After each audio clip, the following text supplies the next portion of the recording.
Hey, folks, welcome back to the Catholic Coaching Podcast. I'm flying solo. Well, not quite solo because I got great guests here with us today. So on our podcast we got today are Nick and Teresa Redd. Nick and Teresa just went through our certification program. They're living life as coaches now. And really exciting. We've had Nick on the podcast a couple of years ago where we talked about actually discerning God's will for your life. That was a great podcast. We got his bride on here. So double the red, double the fun on this episode. A little bit of a background. Nick's been full-time ministry for 15 years, started with NET for 3 years, wrapped up with 12 years at SPO, I think roughly 12 years. But he's also been part of the founding of a new apostolate of coaches coaching apostolate called the Freedom Group with Joe Masick. And they're just two titans of men that are helping guys break free from sexual sin. An amazing apostolate here. But we want to bring them both on to share their journey, because getting here to where they wanted to be, walking with people full time, doing it for a living, with that ministry experience, that ministerial zeal, and still being able to provide for a family. It's often questions that we get from our coaches. How does it all work together? Well, we want to share with you their journey and have them really share with you their journey. A little bit of background. Teresa, she's actually got a teaching background, so English teacher, so she can correct all of my mispronunciations here. My bride, the word nerd, is not with us today, so you guys would have lots to talk about, but she taught English in both junior high and high school level. She went through the coaching certification with Nick. She's a full-time mom here, but she's also finding some way to do some coaching here on the side as well. So Nick and Teresa, welcome. Let's go, Matt. We're flanking you from both sides here. I know. And I love your, both of you guys are let's talk temperament. So Nick is, if you looked up sanguine in the dictionary, boom, you'd find a picture of Nick Redd there. Big, dude. I remember when we first met. Sanguine primary and secondary. I remember, Nick, when we first met, when we went to SPO Ascend, that was amazing. That was almost 3 years ago now, but it was big. You just rocked it. I remember when you spoke, it was powerful. And the amount of men that were in that audience, where oftentimes these types of conferences can attract a lot of women. It was like, wow, SPO is doing something amazing here because they've got so many different men. And then seeing you up there with some of your other brothers, it made sense. Yeah. But let's talk about you guys here. And Teresa, you're the cleric. All right. So we got the sanguine, the cleric, the two extroverted temperaments. I want to know just how you guys met. Tell me how you guys met. Yeah, so I worked with Teresa's brother at the University of St. Thomas with SPO. So Abe led one of the men's houses. He was the music leader. And we worked together. And it was Thanksgiving, 2015. I ended up staying up there in Minnesota for Thanksgiving. And Teresa came home. You were at... I was teaching, but came home for the holidays. And so Abe hosted a little gathering, something that Teresa's family does called Think and Drink. We come together, a small group of people, and we think and we drink. So the main goal is everyone needs to bring something. Ideally, maybe it's something that you've written or you've created, or maybe it's something even you're reading. I think your sister brought The Weight of Glory. And read an excerpt. A high school story that you wrote or something from long time ago? A short story. A short story. And I wrote a poem called Shake the Dust, based off a poem called Shake the Dust by Anis Majari. And I had just heard about the guy, and I said it, and Teresa sitting right across from me, and I said, she goes, "Oh yeah, I know Anis Majari." And I know she's an English major, and I'm super nervous. I'm like, oh, spirit come. And I remember leaving that night thinking, I remember telling my roommate, Richard, I said, Teresa, she'd be somebody I'd be interested in. Because she was living out here, so it wasn't really a possibility in my mind. But then I said something to the effect of, she's ultimately out of my league. I think I said she's too much woman. I think I said she's too much woman. That sounds weird coming out of my mouth. But what I meant was I don't think I could lead her. Honestly, I'm like, I don't think I have what it takes within me to lead her, because I know her family, incredible family. I know a little bit of her. I was a little intimidated, but it's pretty incredible. A little over a year later, the work of God in my own heart. I love Fulton Sheen's quote on the level of any civilization can be measured by the level of its women. Something to the effect of, because, whatever bar she sets, the men rise to it. And so I would say, by the grace of God, I have become worthy of pursuing a woman like Teresa. So that's where we met. And that's Nick's side of the story. Let's hear your side, Teresa. I thought he had really cool boots that he was wearing. That was literally all I thought. Like, nice cool boots, killer boots, nice man. Boots. That's right. Yeah, that's all it takes. So when did it change for you a little bit, Teresa, and you started to see a little bit more potential in this guy? I think when he moved down here, was it a year later? So that was November, so that would have been August a year later in 2016. So just under a year later, yeah. He moved down to Kansas. We were just running in a lot of the same circles. And it was actually pretty early on, I remember saying to my roommate at the time, was like, good thing Nick's dating somebody, because otherwise I think I would like him.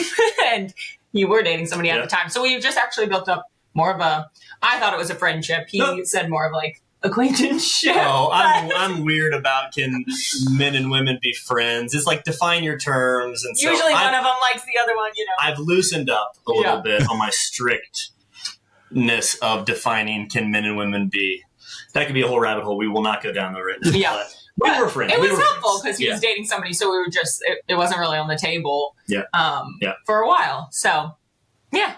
And then eventually, yada, yada, yada, here you are, you're married almost 7 years, and you guys are a couple that's on mission, right? And when I say on mission, it's not really your ministry isn't so much a side gig. It's you guys have been full-time ministry with it. And there's a lot of people that aspire towards that, but then there's thoughts of it's just not financially viable, right? In order to really live in the world today, maybe you can do it before you get married or right when you get married, but once you have kids, it doesn't really work out.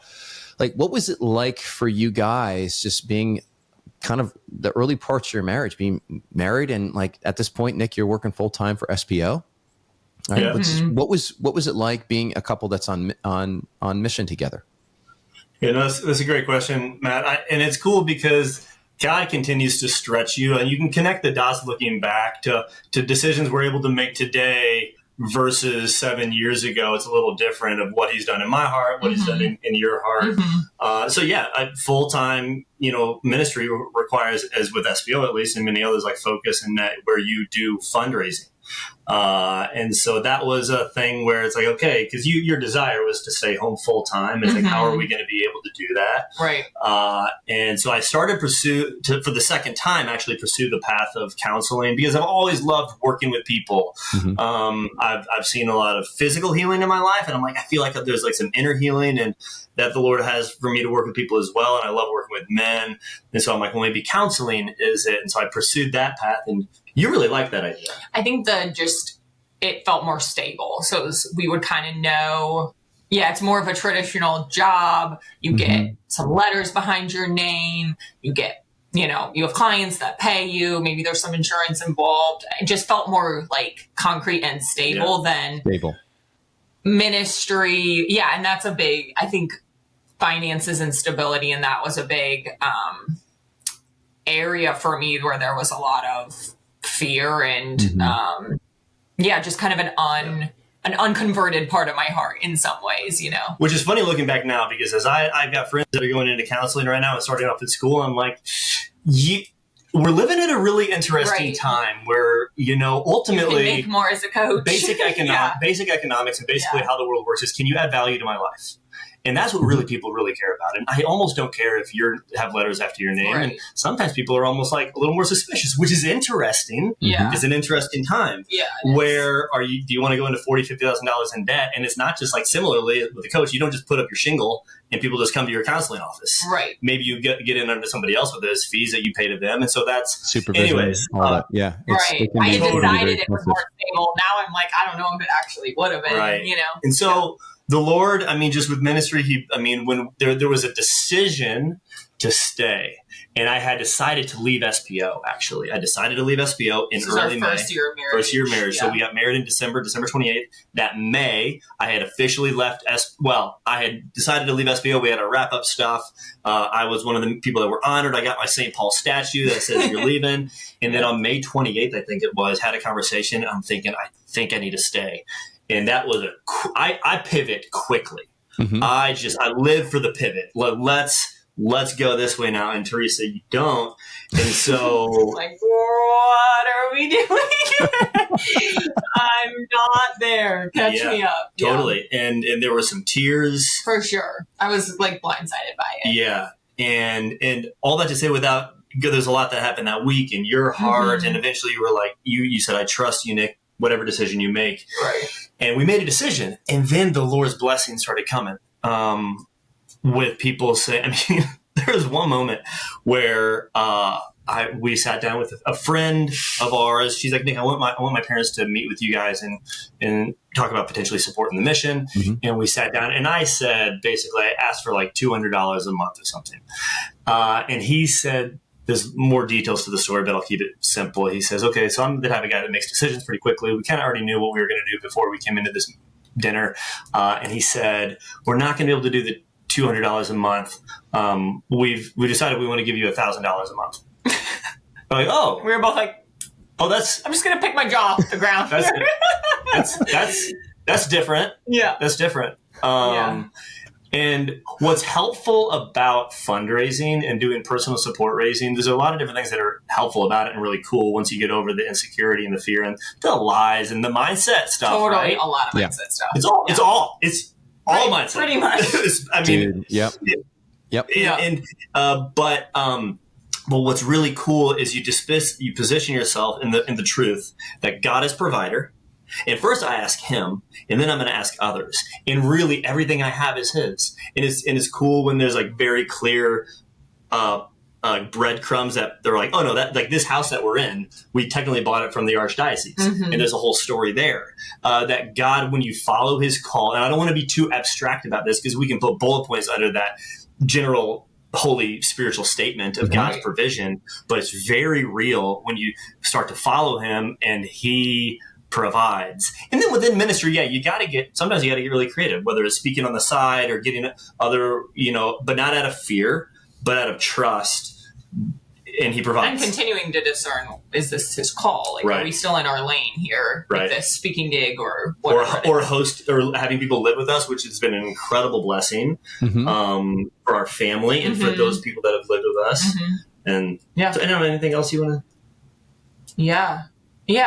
I mean, I think within that too of just ministry and our family, it also looks like, just opening our home and our family life to people and how can we do that? And I think capacity for that has changed and shifted. I think when we were first married, I was just asking Nick, like, we should maybe discern whether we should do this again, but having a weekly standing dinner where we ask the Holy Spirit every week, who should we invite to dinner?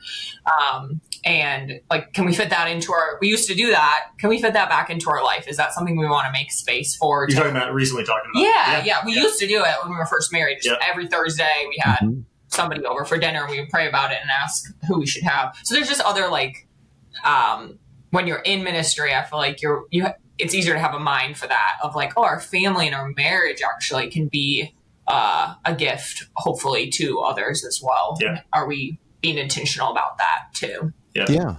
You guys said it right in the beginning about just this economy, right? Where how can I give value, right, into the system? Yeah. And then there's God's economy is like, I give value in and he gives 10 times that value back. Right. I mean, you think about like what he did on the cross for us, goodness gracious.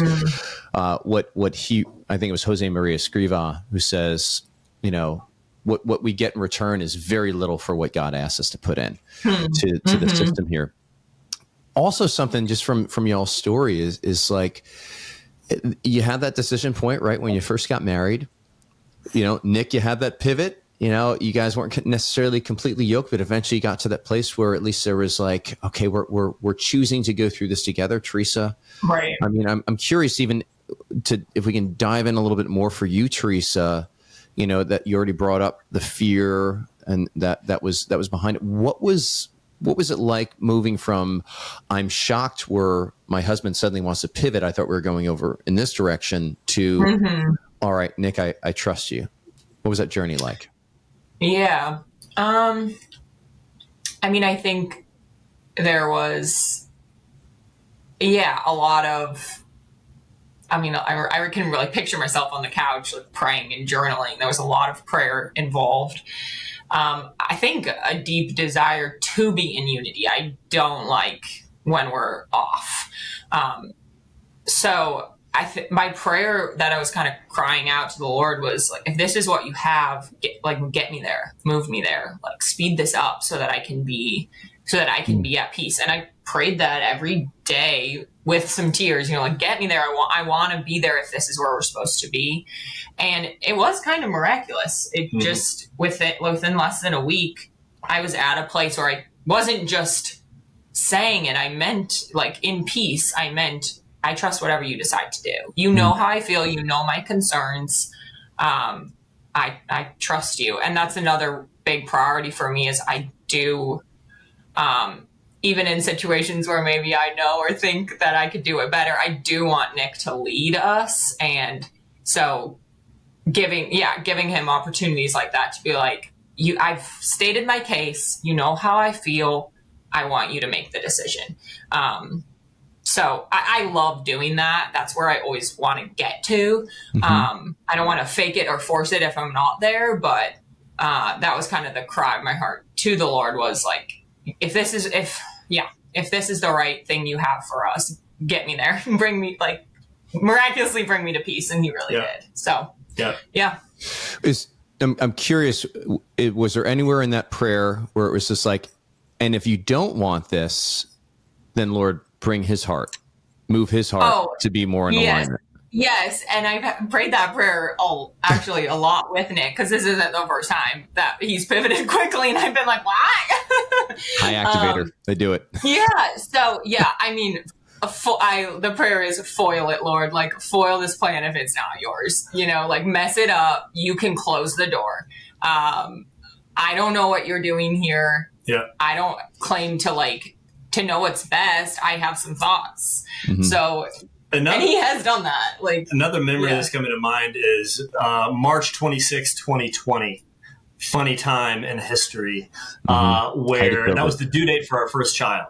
And you go in to the doctor, to our OB-GYN on the due date, and he's talking about things are happening on the coast where dads aren't able to come into the delivery room. And we had our whole birth plan, and we're like, that is Nick being there was like the non-negotiable. I needed him there. He's like, we want to do everything natural. He's like, we probably need to expedite the process. So we started thinking about home births. So we met with the home birther on my due date, on her due date. And so well, you were like, what would bring you peace? Would this bring you peace? And I was like, yeah, let's look into it. So we looked into it. And then eventually, because Teresa likes me to lead, but that doesn't mean what I say goes, or every decision Nick makes is what we're doing. But you want me to make decisions often, and we come together in unity, and then Nick, whatever you decide. So we kind of landed there with this home birth situation. And so on the Friday, that weekend, I said, let's do the home birth. And I just live for adventure. Well, part of it was like, it was a big financial, like a big financial decision. Because we already sunk a lot. We'd already paid for all my prenatal, and now we're going to pay these midwives, all this, So kind of on the financial side, I'm like, I don't want to act out of fear. And I also was like, I don't totally trust myself right now. Like, I'm a couple days overdue. Right. I'm not totally thinking clearly. Like, can you actually carry this weight for our family and make the decision? Yeah. That's kind of where it came from. And then the next day, Saturday, Teresa basically didn't sleep and had such a lack of peace, and brought that. It was too quick of a pivot. I couldn't all of a sudden do a home birth. And I said, we're doing it in the hospital. Yeah. Let's go. Yeah. So it's, that constant tension and dynamic. What does unity look like? It's dynamic. Right. And it's staying in conversation. That's beautiful. The unity, the staying in conversation, the trust that's grounded in, the word of God, where he says, what God has joined together, let no man tear asunder. Like there is a reality of the unity that's there. And so there's something very ordered when you're both seeking it.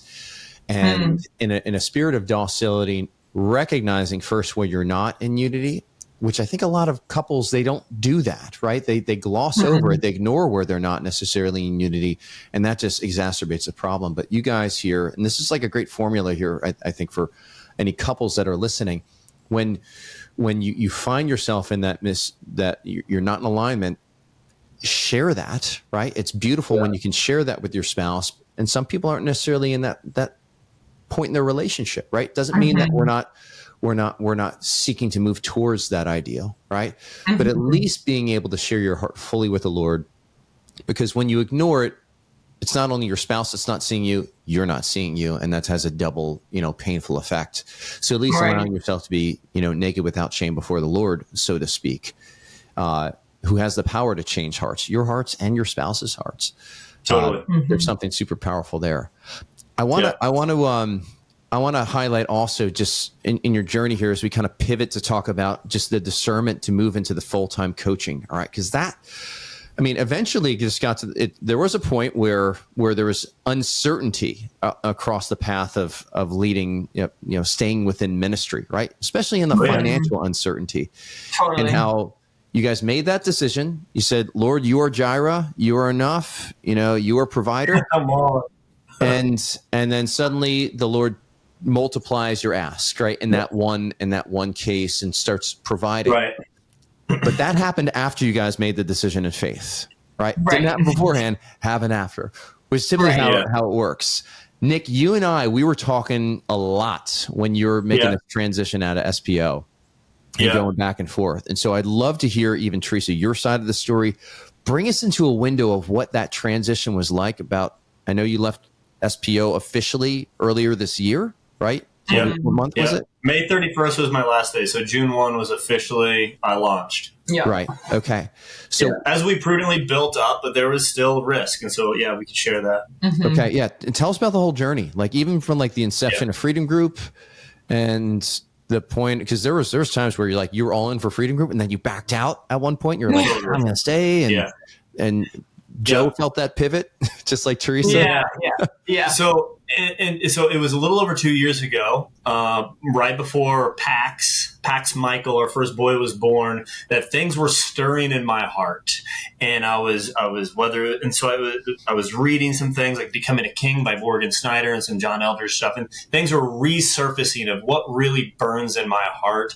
And honestly, candidly, just in the last 2 weeks, I know this isn't going to be airing until mid-October, but we're just under 2 weeks after Charlie Kirk. And I have never been more fired up in my entire life. I can honestly, confidently say that than I have been by the death of this one man ever. And I am shook, and there's a lot I could dive into there, but ultimately this desire to enter into the arena, me in my own life. And I just firmly believe, this is my own personal conviction, that society, that culture, that the family rises and falls on the backs of whether or not men will enter into the arena of their own lives, and that in the sphere or kingdom which the Father wants to confer on them. And Charlie was a freaking witness to that. And there's this fighter spirit that's stirring up in my heart, and this warrior spirit that I think he's resurrecting. And it doesn't necessarily mean put up your dukes and fight, but there's something to be fought for, and you know what you're fighting for. So I share all that to say, before Joe and I, my co-founder of the Freedom Group, reconnected, I was engaging honestly with desires in my heart and not worrying about necessarily the how could things play out, but giving myself permission to dream, to express desire, and you've really, I would say, grown and been able to meet me in my ability to just dream. Right. Especially when I put some specificities to the dream. You're like, does that mean we're going to do that, Nick? Right. Yeah, slowly learning to hold that, can hear him in that before jumping on here's why all the million reasons why that won't work. You're not actually thinking about doing that, right? Yeah. So really this was, summer 2 years ago. So a little over 2 years ago, and then bleeding into the fall, and just in wrestling with it. And God, what does this mean? These things are bubbling up, and it really is part of my own journey too, engage in my own story. And there's unfinished, unfathered places in my own heart. And as I look there's a really great podcast, Adam Young, The Place We Find Ourselves. There's one episode called he's incredible, called Your Kingdom, The Purpose of Counseling. And he says something to the effect of, the whole goal of counseling or healing or therapy isn't just healing. That's not the end game. It's not just freedom. Right.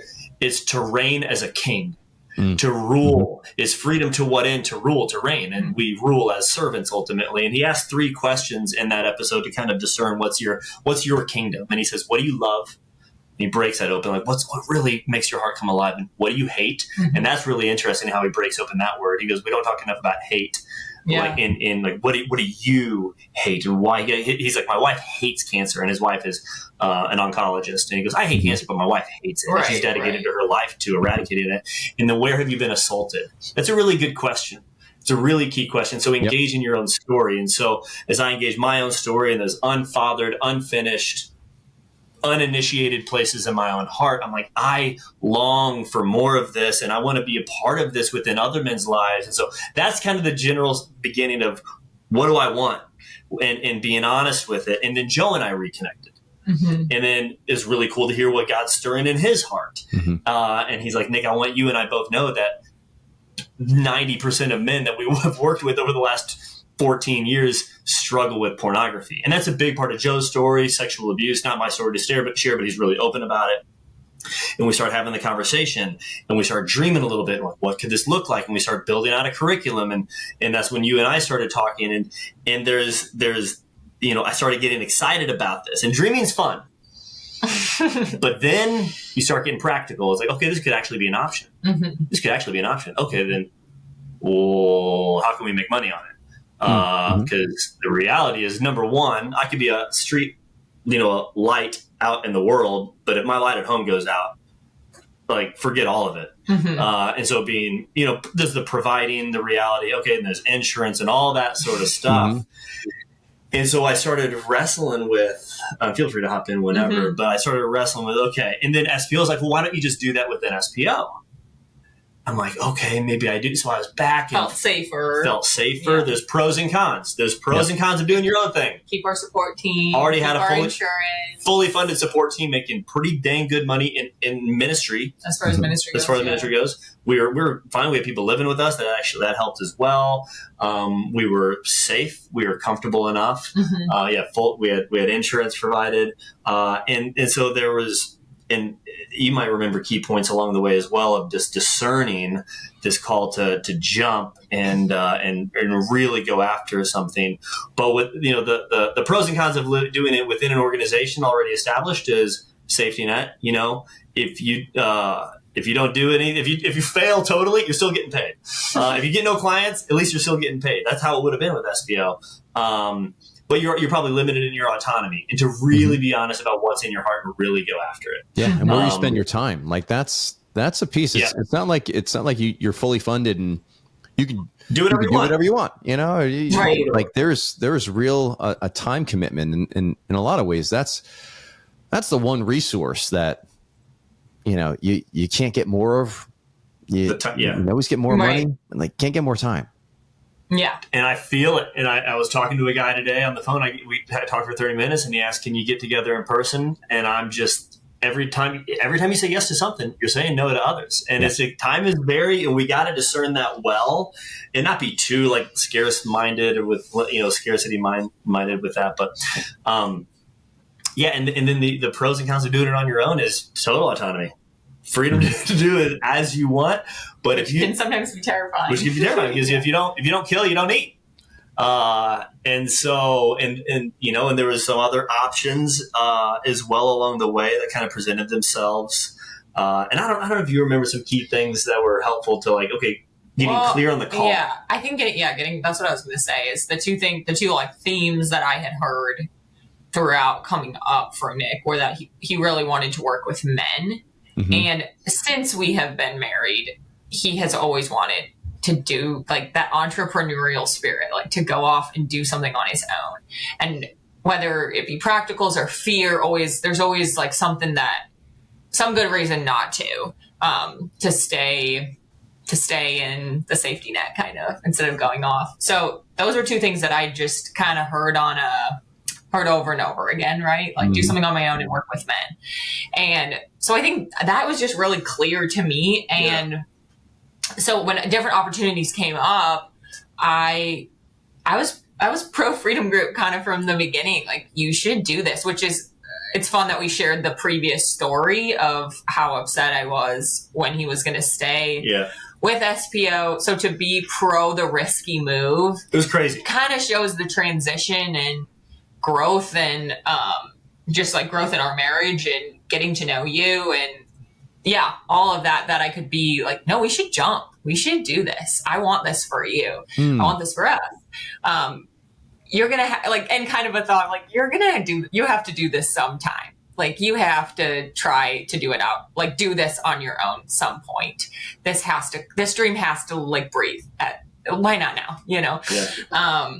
So I was pretty staunch about that throughout the discernment. It was wild because I think I even remember you saying, at least in my memory, you said something to the effect of, Nick, the fact that I'm saying this, like, it has to be God. This is like, crazy. This is not. This is not me. This is not like, let's security, healthcare, paycheck. Like, those are big priorities for me, and they're real. And I was not speaking out of that place, so it definitely felt like there was some grace or something, or just a practically like knowing and hearing him and thinking we should do this. So, and just I think a trust in Nick that had grown too, that if you really set your mind to something and you really do it, I think you're going to succeed, and I believe in you. So being able to hear that from his wife, I think, was empowering. I would not be doing the freedom group if I was not married to you.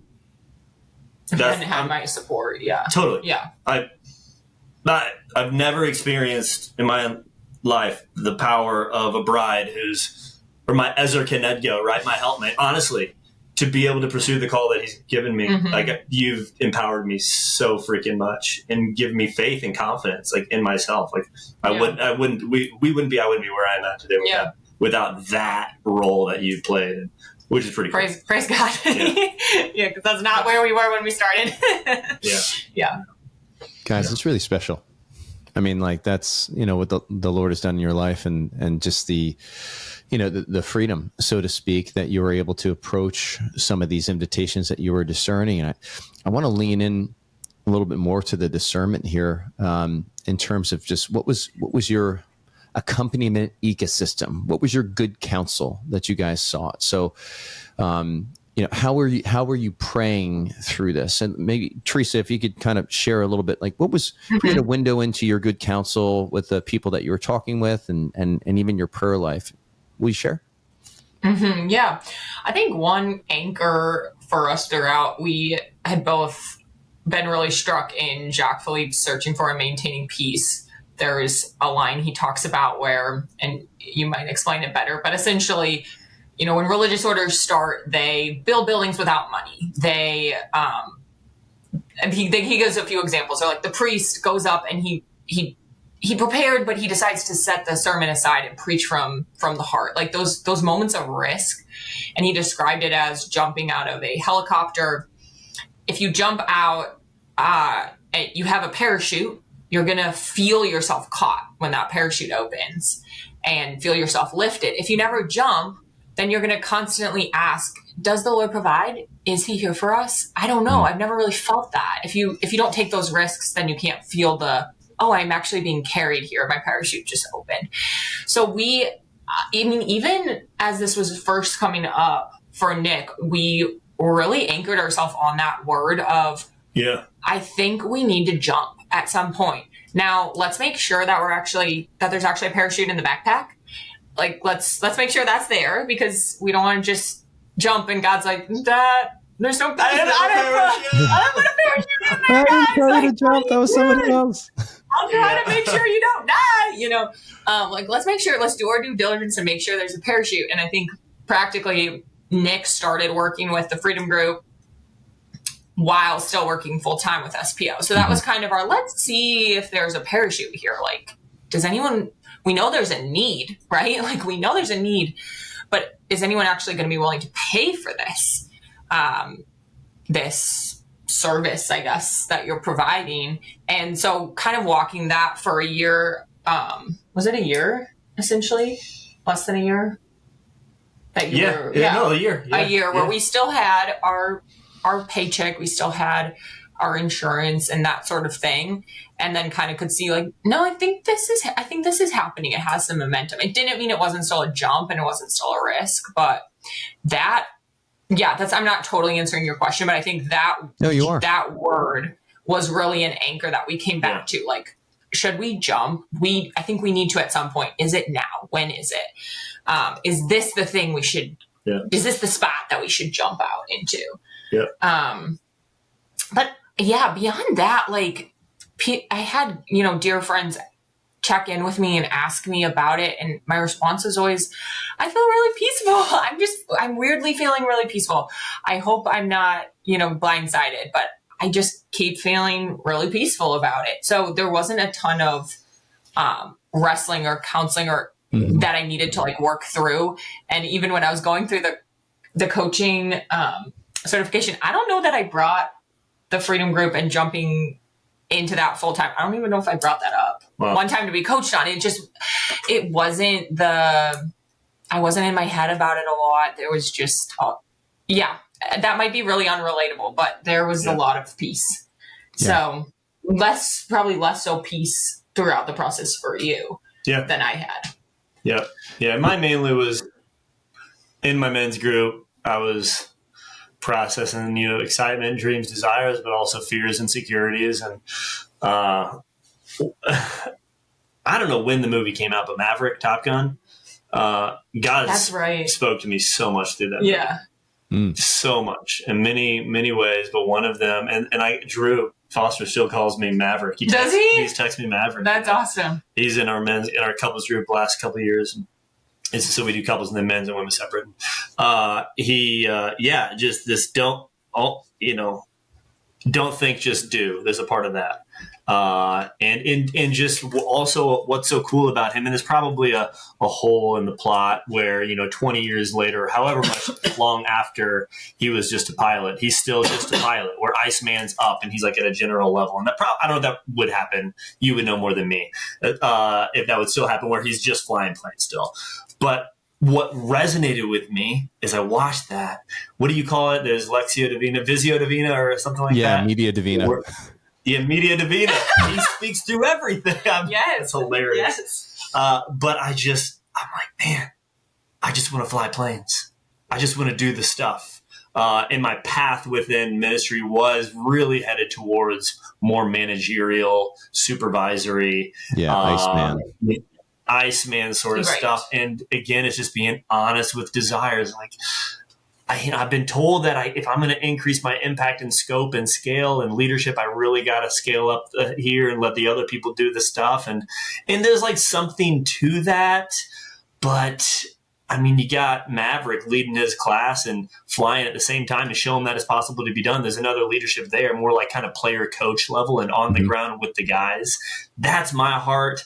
That's part of my identity, and really going back to that and remembering the words he's spoken to us, and having a small band of brothers to process that with, and for them to encourage me along the way was huge. Mm-hmm.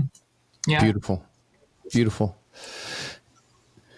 I was at the Sent conference recently, and Frank Hanna spoke, and I don't know if you guys know who Frank Hanna is. I didn't know who he was before, but apparently he's a Catholic man that's done very well for himself in the business world.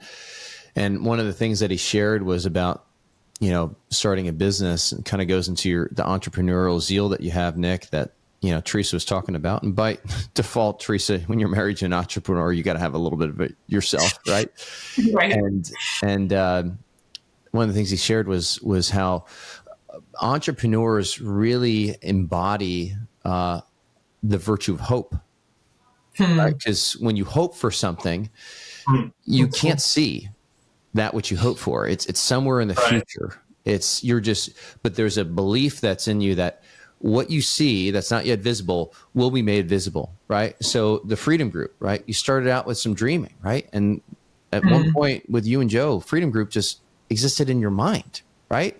Yeah. And there's a season where that feels really good, feels really safe, right? But we can kind of be a student of what's coming up in our hearts, right? As we're envisioning that potential freedom and continuing to hold it with loose hands and surrendering it to the Lord and doing it in a way that is really a unitive way of envisioning with the Lord. But then you shared how you hit that point where it's just like, oh man, like this is going somewhere. Like now we're starting to like go from like 30,000 feet to like 25,000 feet and 20,000 feet. Like what are how can we really make this vision come to life and have this invisible word become flesh in our bodies? And it's that hope that's there. And I can tell you this, it's at the beginning of the journey where even, talking to prospective people that are going to be coming through our certification, they're really jazzed up about this idea of being a coach, but they lack really a virtue of hope, right? That hope that leads to an endurance of doing the things that it's going to take to kind of take that vision, continue to clarify it with the Lord and bring it down to the ground level. And so that what you hope for, you can actually embody and you hold it in your hand. Yeah. And even like the process of you guys going left seat, right seat with the full-time work at SPO and then starting to do work with the Freedom Group. I know for a while that you weren't taking any sort of paycheck from the Freedom Group when you're doing that work. Mm-hmm. And that's another part of the story where it's just like, I'm starting to invest and I'm not seeing any sort of return from a financial perspective, or like we're not growing thousands of followers yet on social media. Yeah. So like, tell us a little bit more about like the experience of moving from vision to actually taking some massive action and what was going on and being a student there, discernment there. Totally. Yeah. And what's coming up, and I feel like this is a word from Jesus for people. And here it is. Jesus loves premature deployment. He loves it. It's in the going that we discover who he is, who we are, what it is that he's placed within us. Because we have no idea. I mean, it's what's Ephesians 2? You are God's masterpiece, created in Christ Jesus for good works that he has prepared beforehand that you might walk in it. But it's in the walking. It's not in concept phase. Right. And so imperfect idea acted upon, even a bad idea, I don't know if that's true. Let's go with imperfect idea acted upon is infinitely better than the perfect idea that sits on the shelf. Mm-hmm. And it's honestly, it's self-protection that it's fear, but it's really self-protection that keeps us out of the arena.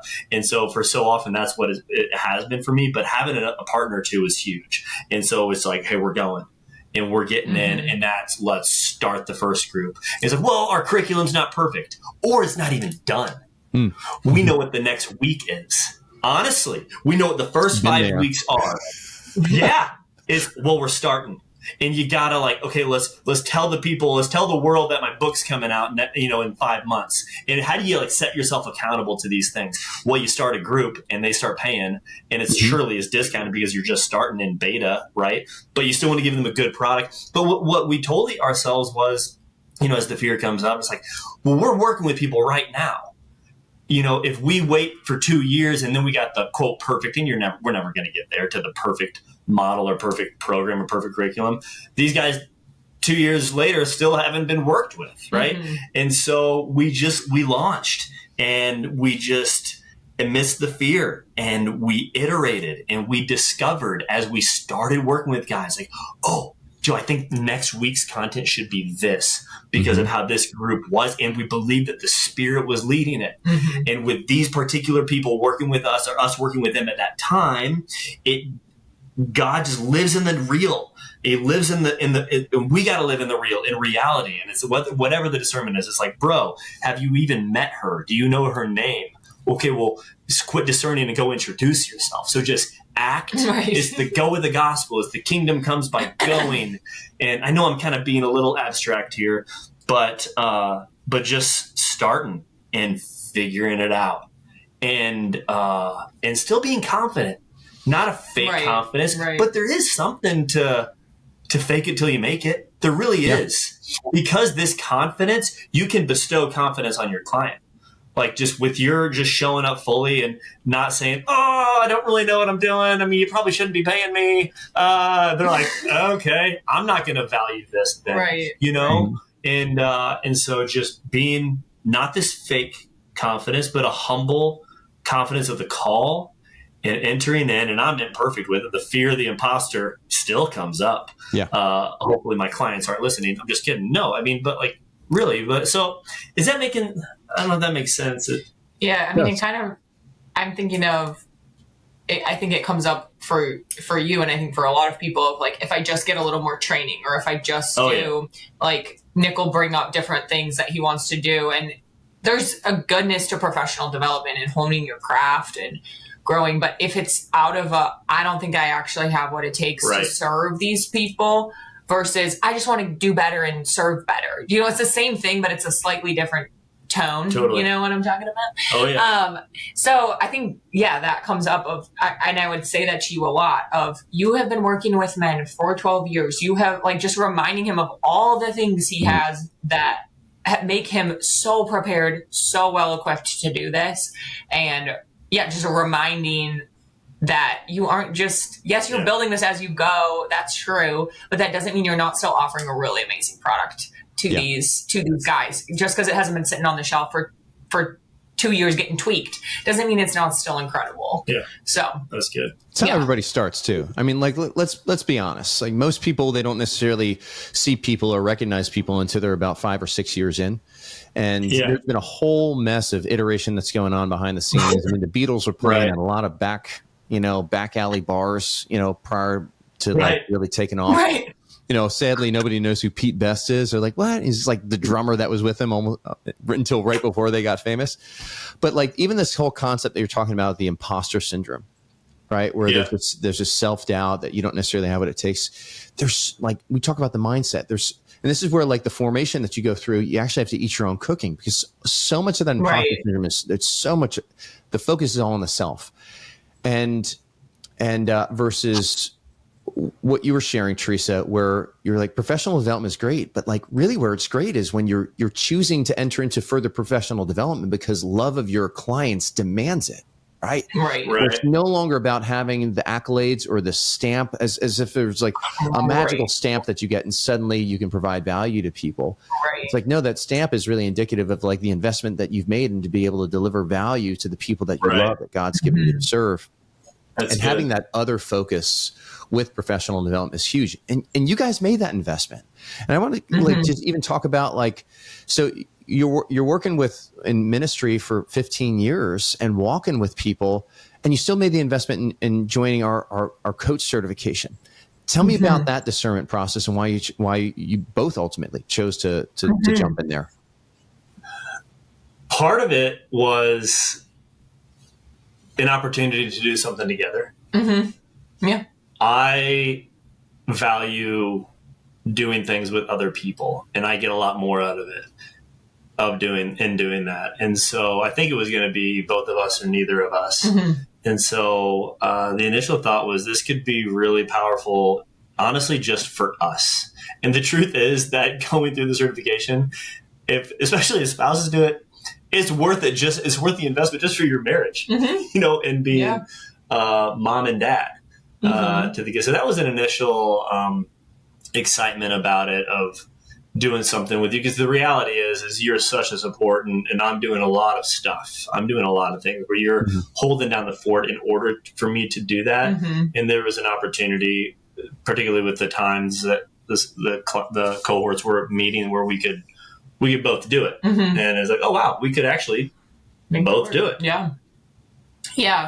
I think there was also like a professional development piece to it for you, of just and then I think came out more as you were going through the certification of just the mindset that's involved in working with the guys that he's working with. There's physical and addiction, but there's a lot 100%. mindset. And I'm coaching guys as I'm going through the certification. I'm like, oh, that's a thought.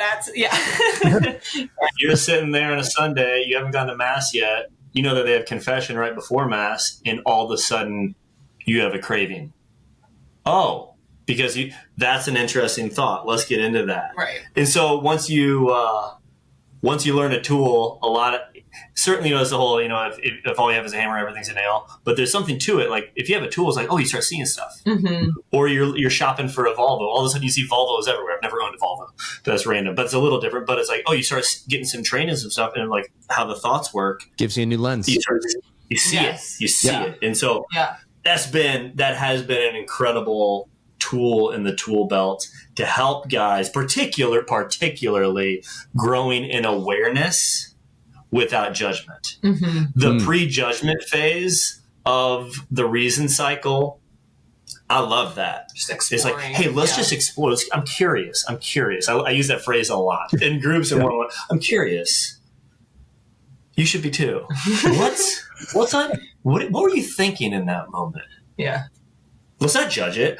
I mean, when we can grow in our ability to express desires without attaching too much identity to it, or just thoughts, I'm having this thought that blank. And in our world where we're part of this cultural milieu that we're swimming in, that what you feel is who you are, what you think is who you are. But let's get curious. Let's just put it out there. It's been so helpful in kind of liberating guys that you're not your thoughts, actually. Right. That's one. It's an identity piece. And so you actually can have agency over it. And it's not a one-time thing where we just decided, oh, that's a thought and I'm done thinking it. Well, that'd be nice. Yeah. I mean, neural pathways run deep and it takes some time, it's not just a one and done to renounce it. It's, well, let's work with that. And so it's been really powerful. Yeah. I think another piece with our discernment was we have done some things together. We've worked with some couples kind of pro bono who reached out, and just curious, does God have something for us as a couple? And we love everything we've had the opportunity to do, like this podcast that we've had the opportunity to do together. We've just always really enjoy it. Yeah. So I think that was another thing where it's like, let's invest in this. Let's see if it opens doors. Let's see if the Holy Spirit wants to do something with this, with this small yes. And then for me, more personally, I think in my discernment, ran up against my number one priority and role is to be a wife and a mom, and anything that doesn't directly contribute to that, I shouldn't be doing. Was a thought that I had that came up that I kind of was sticky for me. Mm-hmm. And if this had been a homeschooling, training, 100%, no problem. Let's do it. Let's make the time. Let's invest. But because it was something kind of that seemed, of course, it affects my mother. It's going to make me a better mom and a better wife. Yes, yes. But it just didn't, it wasn't this direct connection. So to invest that much time, that was the thought. And when Nick and I were exploring it and praying about it, it's interesting because now I look back and I'm like, oh, I kind of did a little mindset coaching on myself before I even knew. But the tone of voice that was saying that was this kind of mean voice. You can't do that. You're a mom. You're not allowed to do that. You are not allowed to do anything that does not directly affect, bless your children in a direct way. So kind of catching that and being like, wait, maybe I am supposed to do this. And then from that came this, actually, I really want to. I really want to do this. And I wasn't even going to let myself want to do it because I just ought not to, right? Mm-hmm. So then the desire to do it came, and then we both just felt a lot of peace doing it. And then for me, kind of going through it, I think especially in conversations with maybe women can relate to this, but just talking with people, with other women, and there's a lot of, they're sharing. And what I experience is I either end up giving them advice or I end up just empathizing with them, being like, oh, that's so hard. I'm so sorry. And both of those are very dissatisfying to me. If I give advice afterwards, I'm like, I don't know what they needed to hear. I just gave them Teresa. They need the Lord. That wasn't what they needed to hear. And sometimes advice is fine. It's not, I don't want to say it's always the wrong thing, but I just left me feeling I don't think that's what they needed. I just gave them me. my personal wisdom, and then just jumping in the pool with them. I always hate that. I'm not really great at doing that. I'm like, can we just move the ball forward here a little bit? Like, can we just go somewhere? And so I have found the coaching to be so life-giving, so fun. Like, we both agree that we're going to go somewhere. You framed it. And that's what this space now is. we can move. And this is awesome. And it's not me. It's a process, and it's the Holy Spirit. And so I have loved it. Yeah, I've tried to give Teresa Mother's mornings off, and it's been, I owe you one. Yeah. Saturdays used to be consistently that. And Teresa would spend so the thought was like, this has got to be a great Mother's morning off. So I need to do all these things for me. What are the things I find life-giving? Right. And then you did your first on a Mother's morning off coaching with somebody. You gave up your time to go do that, and you were fired up. Yeah. So typically I would like call. I remember you texting me about it. And Yeah. you were just like, I just did this. I mean, usually I would go to a coffee shop, bring a book, sit and read for a while, maybe go for a walk in nature, like all things that I love that are really restorative to me. And I come back, like, sometimes I come back kind of like, I need more time. Like I'm not really ready to engage the family again. Mm-hmm. But after I was excited to come home, I was excited to talk to Nick. I was excited I was just excited. Yeah. I had some energy. She told me all the juicy details of the, just kidding. Did not. No, and the thing is you're good at it, which is why it fires you up so much. It's part of why. That's cool. You're so freaking good Hopefully, at it. Yeah. That was our discernment. That's amazing, you guys. Thank you so much for sharing it all. I know we're kind of like overtime right now. I don't know if you guys know that. Maybe there's kids that are screaming. I am aware of it. The kids have not come in. They're like, knock. I know, right? Just the nature of podcasting when there's littles around. Just kind of wrap up here. So for people that are just curious how to get in touch with you guys. I mean, like, first of all, I just want to like set that to the side. Thank you so much for just sharing your hearts, and I hope people that are listening that are really, maybe you're discerning our certification program, or you're discerning making some sort of a leap. Maybe it's not coaching. Maybe it is into counseling. Maybe it's into a brand new field, or maybe it's a career change, or just something different. I think that you can listen to this podcast, and you can see the way that a couple discerns with the Lord in a very honest way. And the whole story I see is like this trajectory of the Lord just bring you closer together, and closer to Him in the process. Yeah, which is like that's discernment. It's relationship. So thank you so much for sharing that, and the hope that you guys share. Teresa, I'm curious if there's somebody that's out there that wants to coach with you. I know right now you're not like open, like, or are you hanging a shingle? Is there like, Teresa Redd Inc. somewhere out there? It's just like, this is how you hit me up, or how are people starting to coach with you? Yes, I am not necessarily trying to blow it up. There's limited time, but I think I would be open to a couple more clients potentially. I'd be willing to make it work too, because you're so freaking good at it and it gives you a lot of life. But realistically, but if they're praise God, if there's someone tugging at their heart, I think just my email for now, Teresa, Teresa Marie 92@gmail would be the best way to reach me. Beautiful. Okay, we can put that in the show notes. Who do you feel called to work with? Yeah, I think women, mothers specifically, who are struggling they want to enjoy being a mom, but maybe there's parts or all of it that they're not enjoying, and running up against kind of the lies and struggles within motherhood specifically. Yeah. The heaviness. Yeah. People have a little bit more freedom to just enter into the joys of motherhood when they're not experiencing that in the moment. Absolutely. Right. Yeah. Absolutely. Yeah. Nick, how about you, man? How can guys find the Freedom Group? Yep. I mean, the easiest place, you go to the Freedom Group, one word, thefreedomgroup.co, no M. That domain is going to cost about $20,000. So someday we might get it. Not worth it though. So, I mean, we talked a little bit about it, but the Freedom Group, we help men get free from the craving of porn. We believe that porn is not the problem. It's the solution. It's the learned solution to the problem. And the problem is emotional regulation, learning to walk in reality and carry the weight of pain and suffering. And we say pain is the path, discomfort is the teacher. And so we walk with guys to learn how to unearth what's underneath this addiction. Why has sexually acting out become such a stronghold? And so we got a year-long curriculum. thefreedomgroup.co. You can email me at nick@thefreedomgroup.co. We're on Instagram, on Facebook, on LinkedIn.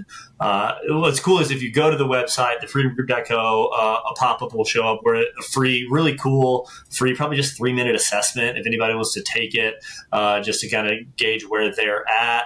And then you also get, if you do that, you get free access to our $79 course, Rewire Your Brain course. So we just talked to a guy yesterday from Australia. This guy's actually a little older than we typically work from guys between 22 to 40. But this guy is 62, and he says that was the best course I've ever taken on this. I just got 4 months freedom. Wow. He just recently acted out, but he took it a while ago. He went through it. And he's just doing that on his own, just with understanding the neuroscience to it. Joe's a neuroscience background. I'm exercise physiology. So we take a body, mind, spirit approach to the whole thing. So yeah, they get free access to that, and they get a free coaching call if they want. Or feel free just to reach out to me directly. But yeah, if anybody's listening and you know anybody that might benefit, send them the website, and we'd be happy to chat. Yeah, freedomgroup.co on that. And Nick, I remember when you first started coaching, one of the things you were sharing is like, I don't really want my one-on-one conversations to just be totally about guys acting out and the struggles there, but really, like, you shared not specifics, but you're like, we're talking about like all kinds of stuff in life, and really it's like getting into these deeper, what's my purpose kind of conversations that I know those things just fire you up, man. Like you and me both, those fire us up. Yeah. We say the two things are porn and purpose. And a lot of guys are just like grinding in their job. They just don't feel any purpose to it, even if they're making a lot of money. Yeah. And that you're going to get sips of pleasure elsewhere if that's like your day, most of your day. And so, yeah, in our one-on-one coaching calls, the vast majority of the time, at the end of the call, I'll have to ask, hey, how did sexually acting out go over the last couple of weeks? We don't even talk about it. We talk about a lot of the stuff that's underneath it, which is awesome. Mm-hmm. Beautiful. Nick, Teresa, thank you so much for being with us. Thank you. Thanks for having us, Matt. Awesome, folks. And thank you very much for listening, like, and subscribe to the Catholic Coaching Podcast. If you're curious about becoming a Catholic coach, I can tell you this, we are on a mission to have a Catholic coach in every single parish. And it's because we know what a Catholic coach can do. A coach has the ability to help somebody to tap into their unique apostolic mission that they have. If there's anything that we need in church, it's more missionary disciples. And that happens when you respond to your unique and unrepeatable call that God has given to you in your life. And I tell you what, when you say you can discover that and say yes to that, life will never be the same. And the church will never be the same because you're here for a purpose. So if you're curious about helping people unlock their unique call to sanctity, their unique apostolic mission, come check us out. We've even got our mission coach training, which helps people with that. But then if you want to go the route that Nick and Teresa went and do our full Catholic mindset coach certification, that's when you're a Navy SEAL coach. That's amazing here too. So, all right. Thanks for listening here, folks. God bless. Hey, thanks for sticking with us in the Catholic Coaching Podcast. If you like what you heard, please like and subscribe, and we'll see you again.